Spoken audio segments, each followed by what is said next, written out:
Welcome back. Today we're going to be taking a look at the second iteration of my console book. First off, let's recap what's wrong with my current model. So as you can see here, I'm holding my current model, and the walls here are about 0.5 millimeter thick. So if I wobble it like this, it just wiggles through. It makes it feel kind of cheap, and that's not what I'm going for. I want it to be solid.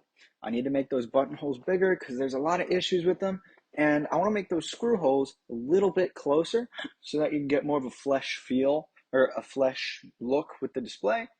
And for the joystick, I have it on the wrong side, so so this was one of my older tests. You can see I have the joystick on the right side, but in reality, I want that joystick to be on the left side because it just feels so much nicer when it's on the left. It just feels like such, at least to me, because I like using my joystick with my right hand and the buttons with my left. Anyway, enjoy. Let's take a look at the time lapse.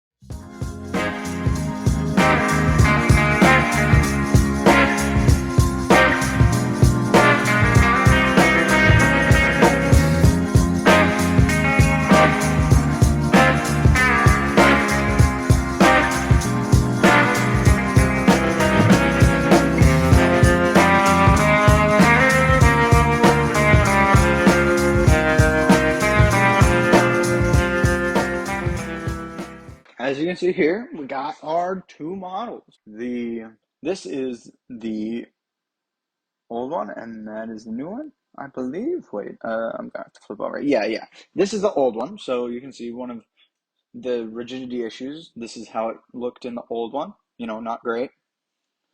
So let's see. Yep. Now let's look in the new one. It's much better. You can see that it's not just, it still flexes for sure because these are 1 millimeter walls. I think I still want to make it a millimeter thicker because it'll add 2 millimeters overall to the width and the length, but I think it'll make it have a much nicer feel. And you can even see here on the first one, if I'm pressing in, it just folds in, while the other one stays somewhat rigid, which I'm super happy with because I think it makes it feel much better. And yeah, I added in battery holders, so let's go ahead and put a battery in there. But let's keep in mind, these battery holders don't have the contacts in them. So I need to make them slightly longer in order to be able to fit in the contacts. Let's go ahead and put in the display. Gotta screw all these in. It's quite the long process, actually. And I don't have the screws yet, but I have new screws coming in that are shorter than the current screw. They're not flush with the display, and that allows the display to kind of wiggle around, which isn't necessarily a bad thing. It just makes it feel kind of crappy, which is not what I'm going for. So with those shorter screws that should be getting in hopefully sometime on the day of this recording, I should be able to fix that issue, and it'll make it just fit flush with the face. And once that happens, it'll be perfect. Let's go ahead and get the speaker in. I like how the speaker fits. It just fits in nice and flush.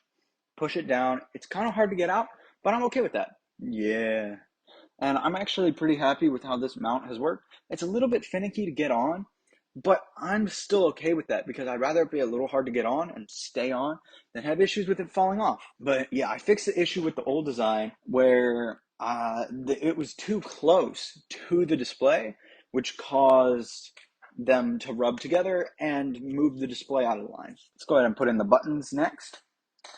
Now, I've expanded the hole from 7.2 millimeters to 7.4 millimeters, which should be enough to have the buttons fit flush. And yeah, you can see I haven't even changed the placement very much. And yeah, it looks really good from the front. Like, wow. I'm still impressed with how good it's turned out so far. So yeah, let's see if we can't go ahead and fit in these buttons. And bam, just like that. It went in easily this time. Now, the buttons messed up a little bit in the print as shown in the time lapse, but that's okay. It wasn't enough to where it affected like the actual holes. So one of these was kind of rough to get in because I actually broke one of my buttons in one of the previous tests. So I need to print out more of them. Maybe down the road I'll print more of them. I just can't be bothered to do it right now since I've been, working on the improved buttons.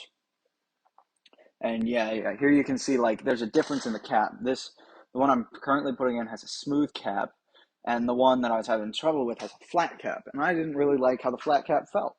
It just kind of felt unnecessary to me. And yeah, I was having a little bit of issues with that switch. It felt like it might have been dying, so I might have a dead switch in there, but I don't really know if it's dead or if I just maybe installed something wrong. Which, hey, that's the perfect thing about this. It's modular. You can take something out. You can put something in when something breaks. You gotta love that. And there we go. We got all the buttons in. None of them just randomly stick down. They all press, which is perfect. I love it.